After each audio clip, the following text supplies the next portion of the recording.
Hello guys, I am Ayesha. तो मैं चाहती हूँ आप लोग खुश रहिए, और अगर आप हैप्पी रहेंगे तो आपका इम्यूनिटी पावर बहुत ज़्यादा स्ट्रॉन्ग रहेगा।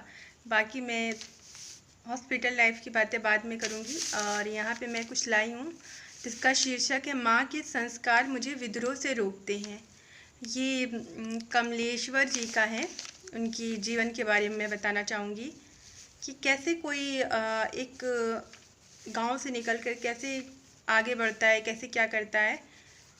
और इनका जन्म हुआ था 1932 में और मृत्यु हुई थी 2007 में। अब मैं इनकी कहानी आप लोगों के साथ शेयर करने जा रही हूँ। मुझे कुछ भी अच्छा लगता है तो मैं आप लोगों के साथ शेयर करती हूँ।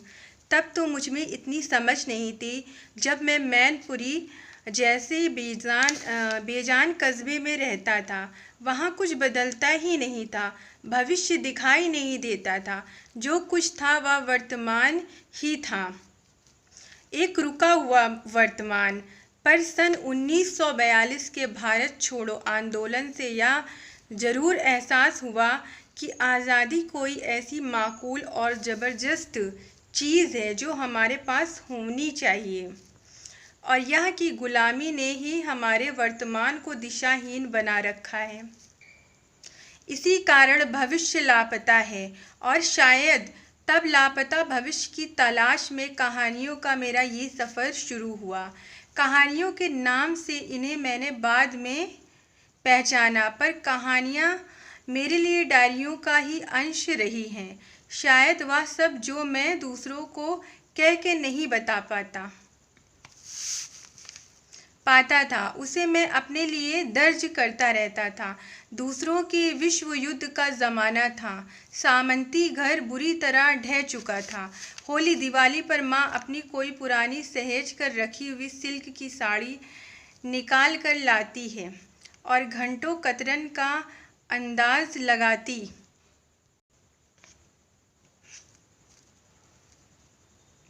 वे बाजार जिसमें मेरे शौक की चीज़ें बिकती थी, मेरे लिए नहीं थे।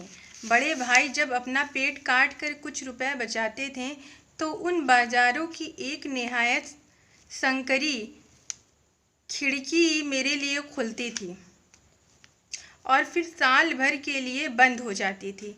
मंडी में बेशुमार अन्न, घी, गुड़, आलू और कपास थी, पर माँ की धोती की खूट में एक दो नोट और कुछ सिक्के थे। और जब मैं अन्न लेने जाता था तो दुकानदार बड़ा तराजू पीछे सरका कर छोटे वाले तराजू से मेरे लिए चीज़ें तौलता था। दुनिया का यह व्यवहार मुझे अपमानित करता रहता था। मेरी बहुत अच्छी माँ और संघर्षता भाई को अपमानित करता था, पर वे दोनों दुनियादार थे, मैं नहीं था। मेरी माँ के वैष्णव संस्कार मुझे विद्रोही होने से रोकते रहे। लड़ाई के ज़माने में पढ़ने के लिए भी हमें मिट्टी का तेल मैसर नहीं होता था। तब हम कुछ एक दोस्त शीशियाँ और कीप लेकर रात को म्यूनिसिपालिटी की लालटेनों में तेल चुराने के लिए निकलते थे। मुझे आज तक अफसोस है कि मैं अपने पढ़ने के लिए कभी नई किताब नहीं खरीद पाया। जब मेरे साथ के लड़के अपने पिता या भाई के साथ किताब की दुकानों पर जाकर कोर्स की नई नई किताबें, कॉपियाँ खरीदते थे तो मेरी आंखों में आंसू आ जाते थे। मेरे साथ कोई नहीं होता था।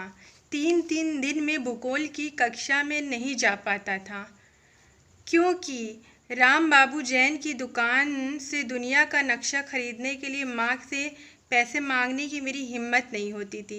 स्कूल में मेरे इनाम दूसरों को दे दिए जाते थे और फीस के लिए मुझे बहुत बेइज्जत किया जाता था। इन छोटी छोटी विवशताओं ने, जो उस वक्त मेरे छोटे से अस्तित्व के लिए बहुत बड़ी थी, मुझे जर्जर कर दिया था। मैं घर लौट रहा था। ब्रांच लाइट की गाड़ी हिलाती हुई भाग रही थी। एक डब्बे के बाहर मुझे हसिया हथौड़ा का लाल झंडा नज़र आता है। मैं लड़ने के लिए उस डिब्बे में घुस जाता हूँ, भीतर पहुंचकर पता चलता है कि वह झंडा क्रांतिकारी समाजवादी पार्टी का है, भगत सिंह और चंद्रशेखर आज़ाद की पार्टी का है। मुझे लड़ाई का एक मोर्चा नज़र आता है और इलाहाबाद आकर मैं क्रांतिकारी समाजवादी पार्टी का थोड़ा बहुत काम करने लगता हूँ। जन क्रांति अखबार निकलता है और मैं उसमें क्रांतिकारियों की जीवनियाँ लिखना शुरू करता हूँ। वहीं पार्टी के दफ्तर में बैठ कर तमाम किताबें पढ़ता हूँ और अपनी असली लड़ाई को पहचानता हूँ। ये हमारे कमलेश्वर जो भी रहे हों, मैंने आज के अखबार में इनके बारे में पढ़ा, तो पूरा बताने का मेरा बस एक ही है कि कोई भी एकदम से नहीं खड़ा होता है एकदम स्टैंड पर, उसको स्ट्रगल करना पड़ता है। आप हो, हम हो, सब इंसान स्ट्रगल करते हैं। कहते हैं ना, सोने को जितना तपाओ वो उतना चमकता है। तो हम सबकी लाइफ में स्ट्रगल होता है, हम सबको उससे फेस करना है। बहुत सारी मेरी लाइफ में है, आपकी लाइफ में, सबकी लाइफ में बहुत सारी दिक्कत आती है और होगी भी। लेकिन कुछ लोग ऐसे होते हैं ना कि लोगों को इतना सताते हैं, लेकिन कोई नहीं, मुझे अपना काम करना है। बाकी तो मुझे जो चीज़ अच्छा लगता है मैं शेयर करती हूँ। Thanks for watching.